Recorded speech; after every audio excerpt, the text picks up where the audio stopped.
చిన్నప్పుడు తప్పిపోయిన బాలుడు పెద్దయ్యాక సొంత ఇంటికి వచ్చి అయిన వారిని కలుసుకుంటే ఎంత ఆనందం సంతోషం కలిగిస్తుందో అదేవిధంగా తాను తెలుగుదేశం పార్టీలో చేరడంతో అంత్య అనుభూతి కలుగుతుందన్నారు మాజీ మంత్రి గుమ్మనూరు జయరాం. మంగళవారం జయహో బీసీ సభలో తెలుగుదేశం పార్టీ జాతీయ అధ్యక్షులు నారా చంద్రబాబు నాయుడు, జనసేన పార్టీ అధినేత పవన్ కళ్యాణ్ ఆధ్వర్యంలో మాజీ మంత్రి జయరాం, ఆయన ముఖ్య అనుచరగణం తెలుగుదేశం పార్టీలో చేరారు. చంద్రబాబు నాయుడు వారికి పచ్చ కండువాలు కప్పి పార్టీలోకి చేర్చుకున్నారు. సభలో జయరాం మాట్లాడుతూ తాను గతంలో తెలుగుదేశం పార్టీ జెడ్పీటీసీగా గెలుపొందిన విషయం గుర్తు చేశారు. 10 ఏళ్ల తర్వాత మరలా తెలుగుదేశంలోకి రావడం సొంత ఇంటికి వచ్చినట్లుగా ఉందన్నారు.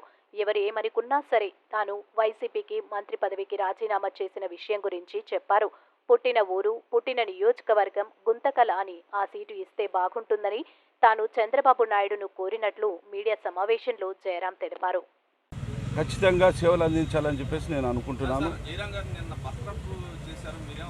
ఇప్పుడు నేను ఆ పార్టీలో ఉన్నాను కాబట్టి, మంత్రిలో కొనసాగిస్తాను కాబట్టి దాన్ని వాళ్ళు ఇది చేసినారు. అంతేగాని నేను కూడా మనస్ఫూర్తిగా నేను ఆ పార్టీని వదిలేసి చంద్రబాబు గారి సమక్షంలో నేను టీడీపీలో చేరాను.